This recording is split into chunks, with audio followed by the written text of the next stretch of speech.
여러분 한 분 한 분의 기도가 오늘도 놀랍게 하나님께 상달되고 여러분의 기도를 통해서 하나님께서 놀라운 일들을 지금도 행하시고 계시는 것을 믿습니다. 우리 하나님은 오늘 이 시간 지금 여러분 한 분 한 분을 하늘 보좌에서 보고 계십니다. 이 어둠의 세대 속에서 살아가고 있는 여러분 믿음의 자녀들을 하나님은 오늘 또 격려하시고 도우시길 원하고 있습니다. 오늘 읽은 본문 하늘로서 소리가 있어 말씀하시되 이는 내 사랑하는 아들이요 내가 기뻐하는 자라 라는 이 소리는 왕의 왕이신 예수님의 메시아 사역에 갑자기 애들이 쓰는 용어를 쓰겠습니다. 빵빠레를 울리는 하늘 음성입니다. 그냥 군악단인 게 크게 빵빠레를 울리는 그런 소리와 같은 서막을 울리는 신호탄을 올리고 있습니다. 우리 하나님 아버지는 이 소리를 이는 내가 사랑하는 자다, 내가 기뻐하는 자다, 이 말씀, 이 소리를 왜 공생의 직전에 예수님에게 들려주었을까요? 이 대목이 왜 이곳에 있어야 하는 걸까요? 하나님 아버지께서는 이 소리를 왜 예수님에게 들려주어야만 했을까요? 이런 질문을 혼자 해봤습니다. 이 말씀을 듣고 예수님 마음속에는 무슨 일이 일어났을까요? 예수님은 위로나 격려 이런 게 필요하지 않을 것 같습니다. 예수님이 위로 격려 필요하실까요? 완전한 하나님이시고 완전한 인간이신 그분께서 무슨 위로와 격려가 필요하겠습니까? 그렇게 생각을 했었는데 어느 날 잠시 생각을 해보니 예수님도 위로가 필요하고 격려가 필요하지 않을까? 이런 생각을 했습니다. 여러분만 격려가 필요한 게 아니라 예수님마저도 사랑을 나누고 위로를 나누고 격려를 나누는 그런 만남들이 필요하지 않았을까 하는 생각을 해보았습니다. 하나님은 사랑이십니다. 사랑이신 이 하나님은 사랑이 이렇게 샘물처럼 막 이렇게 영어로는 파운테인이라고 하고 이렇게 호수 속에서 막 물이 솟아오르잖아요. 이렇게 막. 그런 것처럼 사랑이 막 솟아오르는 가운데 이 삼위 하나님께서 성부, 성자, 성령 하나님께서 그 속에서 서로 이야기하고 나누고 격려하고 지지하고 사랑을 주고받고 지내고 계시는 것입니다. 하나님은 사랑이십니다. 삼위 하나님은 사랑의 관계 속에서 오늘도 함께 존재하고 계십니다. 그분은 사랑을 떠나서는 존재할 수 없어요. 사랑은 조나단 에드워드에 의하면 신학자 중에 최고봉이라고 인정하는 모든 신학자들이 저분이야말로 최고봉이라고 인정하는 조나단 에드워드는 사랑은 모든 정서의 총합이다. 모든 정서를 합한 것이다. 이런 말을 유명한 말을 했습니다. 하나님은 사랑의 존재입니다. 사랑을 떠나서는 살 수가 없어요. 여러분을 사랑하지 않고는 그분은 오늘도 존재할 수가 없습니다. 여러분이 보고 싶고 여러분에게 뭔가 이렇게 사랑을 주고받고 싶은 분이 그분이십니다. 사랑이신 그분은 다른 말로 하면 정서적인 존재입니다. 하나님이 정서적인 존재요 사랑이라고 하면 예수님 또한 사랑입니다. 예수님 또한 정서적인 존재입니다. 관계적인 존재입니다. 이 삼위 하나님이 관계 속에서 삼위 하나님은 존재하고 계십니다. 하나님의 형상을 닮은 저와 여러분은 관계 속에서 존재할 수밖에 없는 태생적인 태생을 가지고 우리는 태어났습니다. 하나님의 관계적인 존재인 것처럼 우리 또한 관계 속에서 사랑하고 행복을 찾을 수밖에 없는 그런 존재로 우리는 태어났습니다. 그런 예수님에게, 정서적이고 관계적 존재인 예수님에게 이 말씀은 들려졌다고 볼 수 있겠습니다. 신학적으로 보면 별 의미가, 제가 지금 이야기하는 게 별 의미가 없는 것 같지만, 저 이렇게 신약을 하거나 조직 신학을 한 학자가 아니어서 저는 상담 심리, 코칭 심리가 제 전문 분야여서 성경을 이제 그런 눈으로 보게 되면 예수님은 이런 상황 속에서 어떠한 마음을 갖게 됐을까? 어떠한 심리를 갖게 되었을까? 그것은 어떻게 그의 구속 사역에, 우리를 구원하는 사역에 어떻게 영향을 미쳤을까? 이런 질문들을 해보게 됩니다. 우리는 또한 그렇게 살아가는 그분을 바라보면서 어떻게 우리는 또 살아가야 하는 것일까? 이런 질문들을 해보기도 합니다.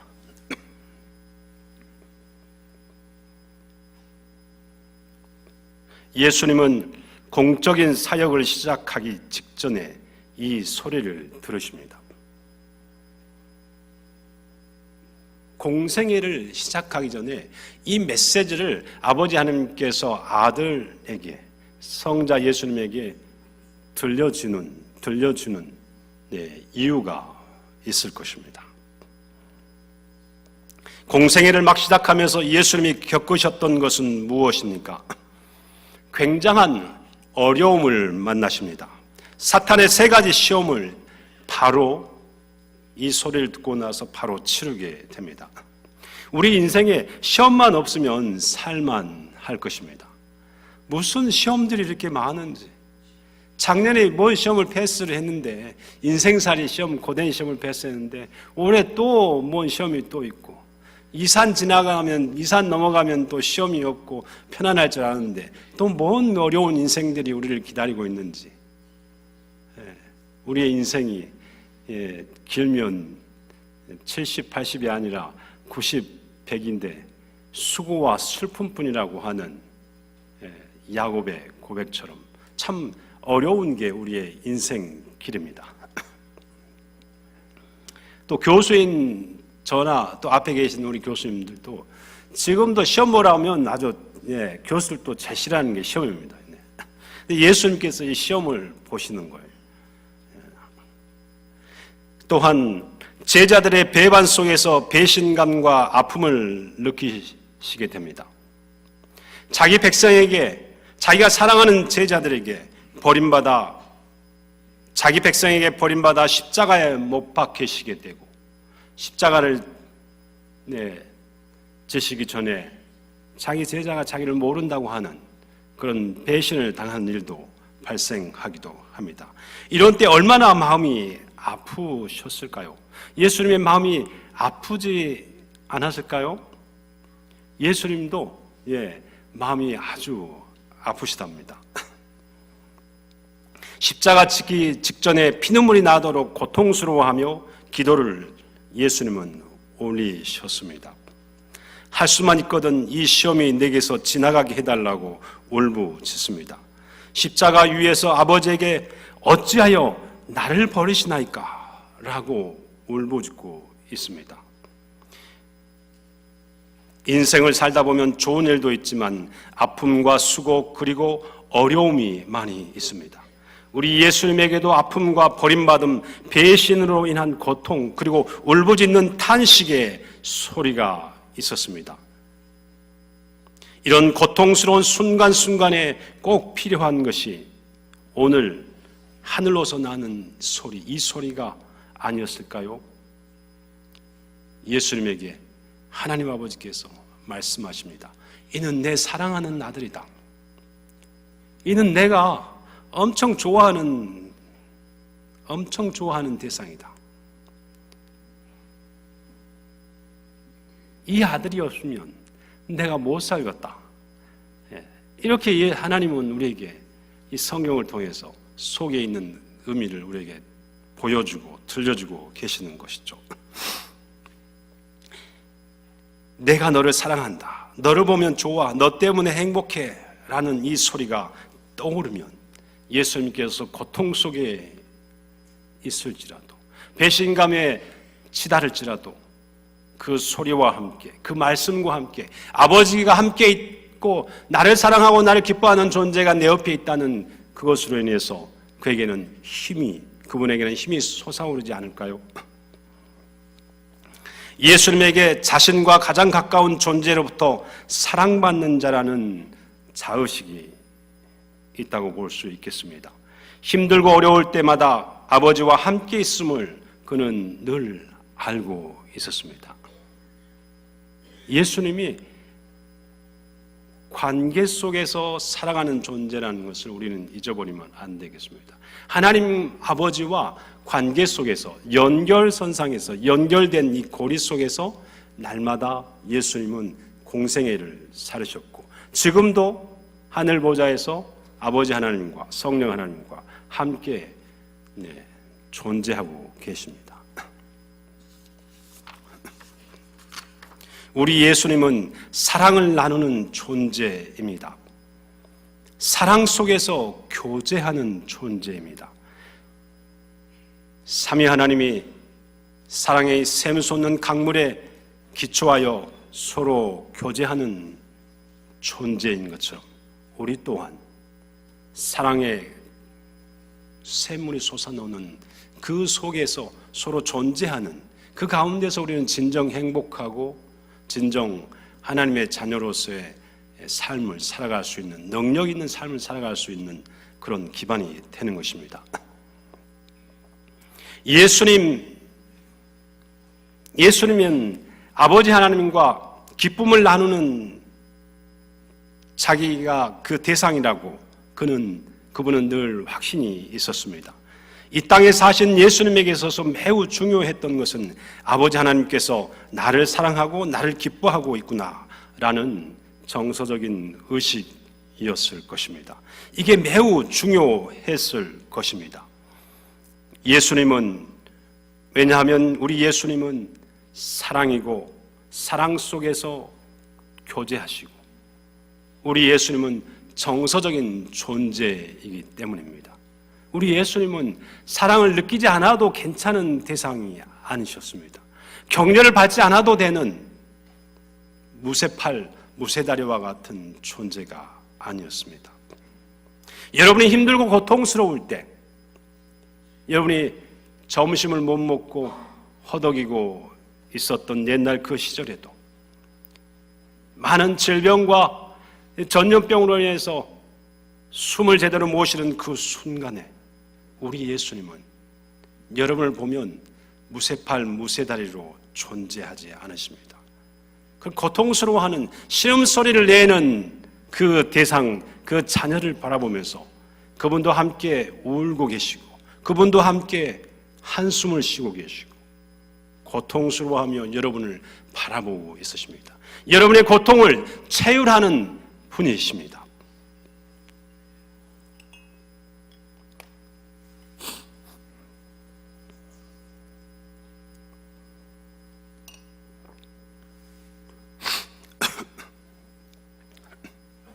우리 자신을 잠시 인간에게로 잠시 시선을 돌려보고자 합니다. 사람은 사랑을 느끼고 격려를 받는 것이 가장 기본적인 요소입니다. 먹고 안전하게 사는 것, 생존의 욕구, 이게 이제 가장 밑바닥에 있지만 가장 그것을 뛰어넘어서 그 다음 단계로 가장 중요한 것은 애정의 욕구입니다. 애정의 욕구는 다시 표현하면 사랑을 주고받는 욕구를 이야기합니다. 인정 욕구, 존중의 욕구가 우리의 마음속 깊은 곳에는 이렇게 가득 차 있습니다. 여기서 이 욕구들이 외치는 소리는 이런 것입니다. 난 지지를 받고 싶어요. 난 무시받고 싶지 않아요. 날 함부로 대하지 말아주세요. 날 함부로 대하면 난 미쳐버릴 것 같아요. 나 죽어버리고 싶다는 게. 좀 웃으라고 좀 사투리를 한번 써봤는데 이게. 난 격려를 받고 싶어요. 나를 투명인간 취급하지 말아주세요. 나를 있는 그대로 좀 바라봐주고 인정해주고 수용해주고 내가 좀 뭘 잘못했을지라도 날 왜 그랬는지 이해해 주었으면 좋겠어요. 이런 외침의 소리가 우리 속에서는 올라오는 것입니다. 그 다음에는 이런 욕구도 있습니다. 내가 해야 할 일을 실천하고 성취하고자 하는 욕구가 있습니다. 우리는 모두 하나님께서 우리에게 주신 소명이 있습니다. 해야 할 일들이 있습니다. 그 일들을 잘 감당하고 싶은 욕구들, 잘 마무리 지고 싶은 욕구들이 우리 속에 또한 있습니다. 인간은, 정서적 존재인 인간은 건강하게 생존하려면, 건강하게 날마다 살아가려면 우리에게는 누군가의 도움이 필요합니다. 누군가의 말이 필요합니다. 그 말은 바로 정서적으로 지지해주고 격려해주고 세워주고 인정해주는 그 말입니다. 예수님이 격려를 받고 지지를 받고 사랑을 느낄 수 있는 표현을 드려야만 했었던 것처럼 인간이신 예수님은 사랑을 주고받는 그분께서 사랑을 받는 것이 필요했던 것처럼 우리 하나님의 형상으로 지음받은 우리는 사랑을 받는 것이 필요합니다. 나를 건강하게 세우기 위해서, 내 옆에 있는 사람이 건강하게 세워지기 위해서 우리는 고치려고 하기보다 그 사람을 지지하고 격려해 주는 것이 먼저입니다. 사람을 고치려고 먼저 하면 사람 병신 만들어 놓고 이제 약 주는 것과 같아요.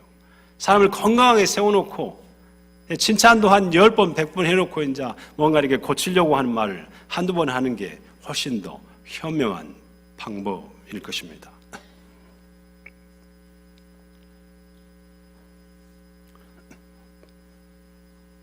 다시 말합니다. 삼위 하나님은 관계적 존재입니다.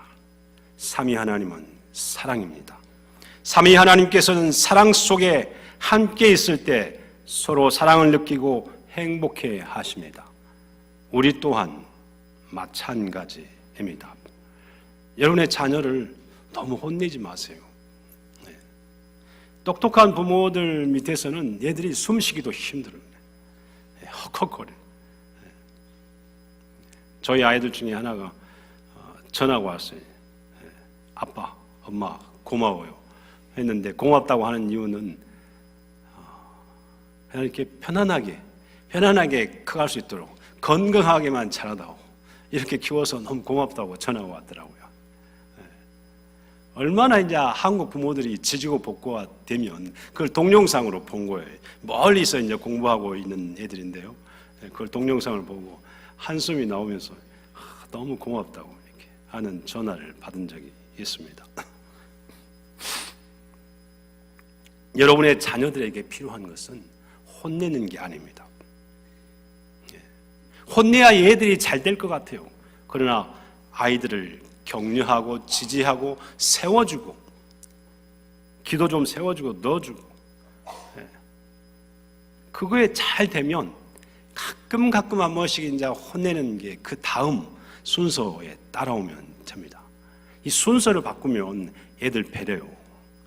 저희 둘째 딸, 그 전화 왔던 그 둘째 딸은 어렸을 때 이게 태권도 도장에서 이제 시합을 하면, 대련을 하면 남자애들하고 붙여놓으면 남자애들이 도망다닙니다.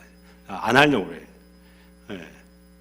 태권도가 지금 이제 4단이고 사범을 미국에서 하고 있으면서 학교를 다니고 있는데요. 한 대 맞으면 얼마나 아픈지 이렇게, 그러니까 뭐 갑자기 이렇게 아이들이 쓰는 용어가 막 올라오는데 좀 참겠습니다. 그냥 뭐가 팔려가지고 이렇게 참는 거죠. 참는데 이제 달고동 같은 눈물은 여기서 막 쏟아지는.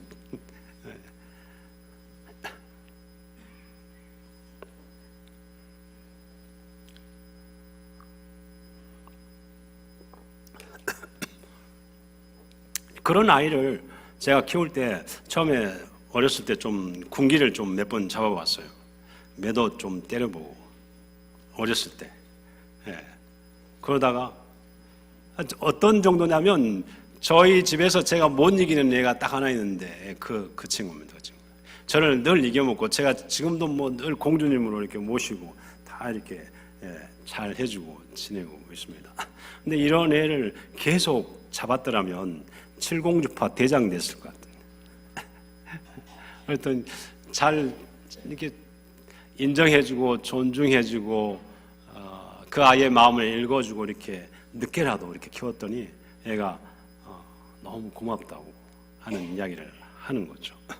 지금은 공부를 이렇게 어렸을 때 보면 아마 시험을 보면 뒤에서 1등 했을 것 같아요.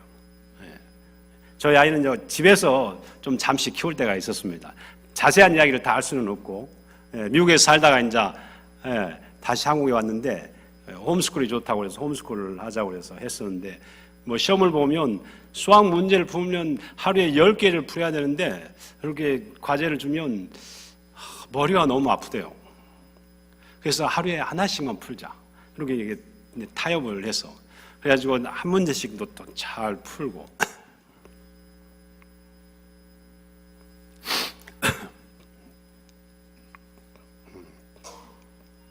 이런 아이들에게 있어서 정말 중요한 것은 그 아이들의 마음을 이렇게 지지해주고 격려해주는 그런 것들이 매우 중요합니다. 존경받고 인정받을 때 자기 가치감이 올라갑니다. 남자들에게 있어서는 너가 제일이야. 엄지척과 함께 이렇게 너가 제일이야. 이 소리를 남자애들은 제일 좋아합니다. 나이가 먹은 여기 있는 남성들도 그 소리를 아주 좋아하죠. 사람은 정서적으로 지지받고 인정받고 격려를 받을 때 나를 기뻐하는구나 라고 느낍니다. 인정받고 존중받을 때 우리의 마음은 따뜻해집니다. 무시를 받으면 마음이 싸해지기도 하고 기분이 더러워지기도 합니다. 여러분은 어떠한가요? 투명인간 취급을 받으면 기분이 어떠한가요? 애정 욕구가 충족되면 사랑받는다라고 느끼고 마음이 따끈한 사랑으로 가득 차오르게 됩니다. 격려받을 때 힘과 성취의 욕구가 채워지고 중요한 일에 집중할 수 있고 행복해집니다. 마무리를 좀 지어야 될 때가 왔습니다.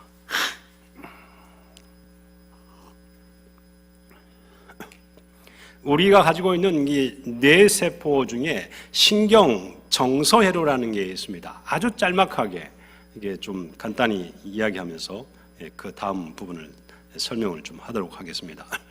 여러분의 자녀들이 사랑과 애정, 지지, 격려를 받으면 여러분의 자녀들의 뇌세포와 온 존재 속에는 신경정서회로라는 게 있습니다. 이게 행복한 신경정서회로로 이렇게 구성이 됩니다.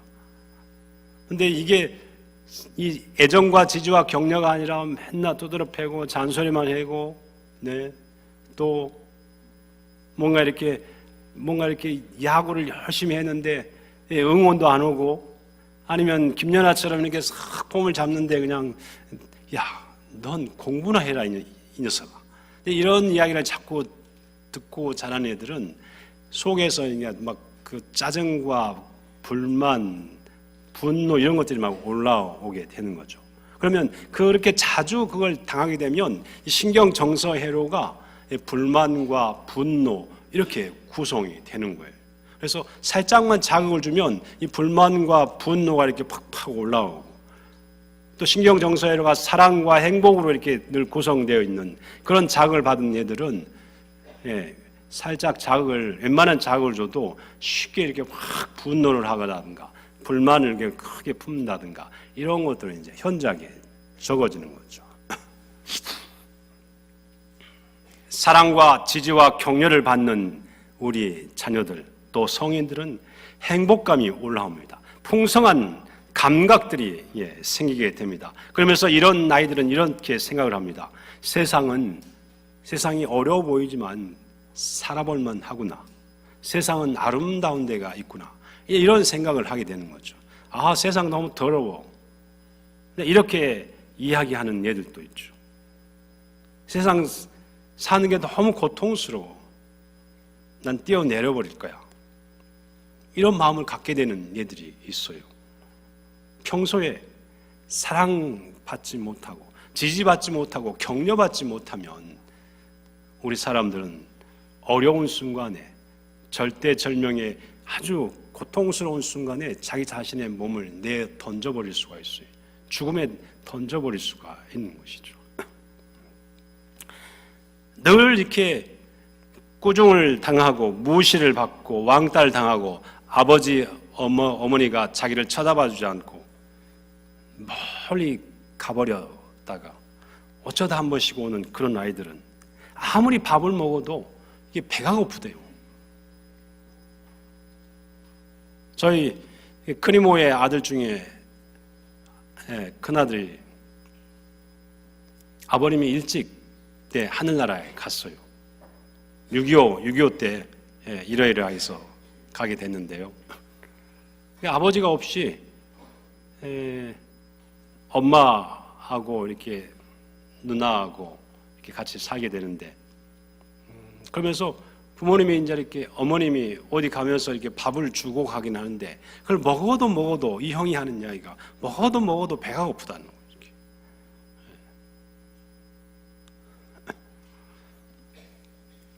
양준일이라는 사람이 요즘에 우리 인터넷상에 아주 뜨겁게 떠오르고 있습니다. 양준일이라는 배우를, 노래 잘하는 가수를 들어본 적 있으시죠? 이 친구가 했던 이야기 중에 이런 표현이 있습니다.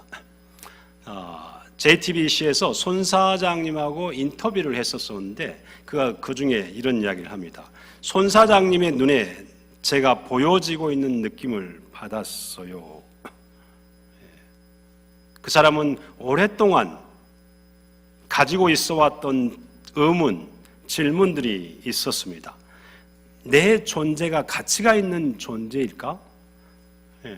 내가 인생을 살아갈 만한 그런 가치가 있는 존재일까? 이런 질문들을 속으로 하고 있었습니다. 손 사장이 자기를 바라봐주는 그 눈빛과 그대로 바라보아주는 그 제스처들, 눈빛들, 그러면서 말을 했을 때 그것을 이렇게 받아주고 미러링하는 그것들을 보면서 자기 속에 있었던 존재 가치에 대한 의문, 실망, 좌절이 녹아지게 되었다는 그 표현을 제가 들은 적이 있습니다. 그는 참으로 이 땅에서 오랜 전에 1991년에 이 땅으로부터 버림받은 사람이었었는데, 얼마 전부터 그는 한국이라는 이 나라 공동체를 통해서 굉장한 많은 지지와 격려와 사랑을 받으면서 자기 속에 있는 많은 것들이 녹아지고 새롭게 인생을 살아가고 있고 행복하게 살아가고 있습니다. 하나 더 스토리를 소개하면서 마무리를 짓도록 하겠습니다. 지금 트럼프 행정부에서 도시개발 장관으로 있는 걸로 제가 알고 있어요. 그분이 이제 도시개발 장관으로 임명된 것은 알고 있는데 계속 하고 아마 있을 것 같습니다. 그래서 트럼프와 같이 미국 대선에, 지난번 대선에 출마를 했었고 힐러리 클린턴을 잠시 한 주간 동안 앞질렀었던, 투표율에서 앞질렀었던 분이었습니다. 이 사람이 어린 시절 소개하는 책이 Think Big입니다. 어린 시절에 이 사람은 아버지가 이렇게 강남 제비였습니다. 그래서 왔다가 가끔 한 번씩 오는데 올 때마다 밍크 코트 사오고 뭐 다이아몬드 이렇게 반지 어머니한테 끼워주고 이렇게 왔다 갔다 하는데, 자기 어머니가 흑인입니다. 벤 카슨도 흑인이고요. 그래서 어느 날 이 여인이 자기 남편이 강남 제비라는 것을 알게 되고 파혼을 선언하게 됩니다. 아마 결혼식도 올리지 않고 이렇게 실사혼으로 살지 않았을까 싶어요. 헤어지게 됩니다. 그러면서 이 아이를 혼자 키우게 되면서 이 아이는 이제 어떻게 학습 공부를 할 수 있는 환경이 못 돼서 5학년 때까지 별명이 사자성어로 이렇게 멍텅구리입니다. 그 다음에 별명은 돌대가리입니다. 그래서 정말 자기 자신은 멍텅구리인 줄 알고 5학년까지 다니게 됩니다. 그런데 어느 날 어머니가 오늘부터 책을 2권씩 읽어보자 하는 제안을 했고, 그냥 이렇게 잘 이해는 되지 않았지만 이제 책을 읽게 됩니다. 그러면서 그의 자서전에 이런 이야기를 써놨습니다. 내 인생을 변화시킨 2가지의 경험이 있었습니다. 그 중에 하나를 제가 이제 지금 소개를 하는 것입니다. 그래서 그 책을 이렇게 읽다가 어느 날 잭이라는 과학 선생님이 이 돌의 이름을 아는 학생 이렇게 하니까 자기는 이 돌이 무슨 돌인지 아는데 아무도 손을 안 드는 거예요. 그래서 왜 이 학생들이 모르지? 내 친구들이 모르지? 이제 이런 생각을 혼자 하게 됩니다. 왜냐하면 자기는 멍텅구리이고 내가 모르는 것은, 내가 아는 것은 다른 사람들이 다 아는 것이고, 내가 모르는 것 또한 다른 사람들을 다 아는 것이기 때문에 이 친구는 이걸 왜 모르지? 하다가 자기도 모르게 선생님 흑요석입니다 이렇게 말을 하게 됩니다. 그러면서 그 이야기를 듣자 이 선생님께서 갑자기 교탁에서 뒤로 넘어질 뻔했어요. 이 멍텅구리가 이걸 아무도 못 맞히는데 이걸 맞히는 일이 이제 발생을 한 것이에요. 근데 더 놀라운 것은 흑요석의 특징에 대해서 간단 명료하게 또 이렇게 이 친구가 읊어요. 또 넘어질 뻔했어요. 이 대목이 매우 중요합니다. 그런 사건이 벌어질 때 이 잭이라는 과학 선생님이 했던 말이 있습니다. 친구들아, 오늘 카슨이 이 흑요석에 대해서 설명한 것은 정말 놀라운 것이란다. 카슨이 정말 놀라운 것을 지금 우리한테 설명해 주고 있어. 우리한테 이걸 설명해 주는 것은 카슨에게 있어서, 우리 모두에게 있어서 정말 놀라운 거야. 우리 카슨을 한번 박수를 한번 쳐주자. 이런 일이 이제 발생을 하면서 카슨은 그날부터 진짜 더 이렇게 해서 딱 만 2년 만에 전교 1등으로 등극을 하게 됩니다.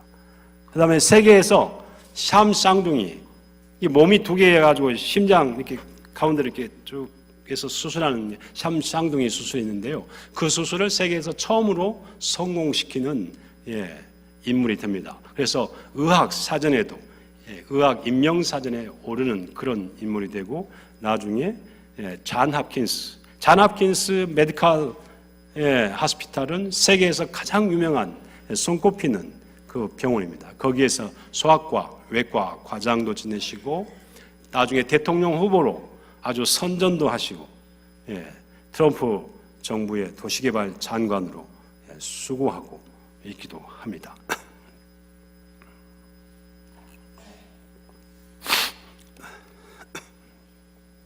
한 아이가 멍텅구리에서 세계적인 수재로 천재로 변화되고 세계를 섬기는 그런 놀라운 존재로 변화를 받게 된 것은 다른 게 아니었습니다.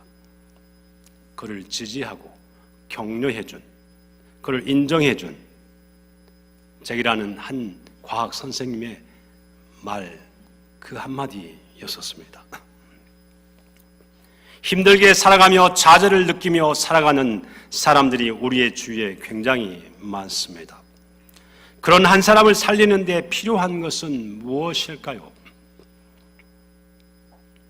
한 사람이 행복한 존재로 지역사회, 교회, 국가, 공동체에서 건강하고 행복한 존재로 살아가게 돕는 데 필요한 것은 무엇일까요? 이 교회에서 자라고 있는 어린 소녀들 중에 어렵게 살아가는 이 아이들, 한 사람 한 사람, 하나님은 오늘도 두 눈을 크게 뜨시고 그 아이들을 쳐다보고 있습니다. 우리들도 하나님처럼 그 아이들을 쳐다보아야 할 것입니다. 격려하는 눈으로, 지지하는 눈으로 쳐다보면 놀라운 일이 발생하게 될 것입니다. 그 아이들을 건강하고 행복한 존재로 살아가게 되면서 지역사회와 교회와 국가 공동체, 세계 공동체에 유익한 영향을 미치고 아름다운 모습으로 성장하게 하는 데 있어서 정말 우리가 그들에게 줘야 될 꼭 필요한 것은 무엇입니까? 다시 말하지만 그들을 향한 지지와 격려입니다. 사랑으로 가득 찬 격려입니다. 그게 이 아이들을 변화시킬 것입니다.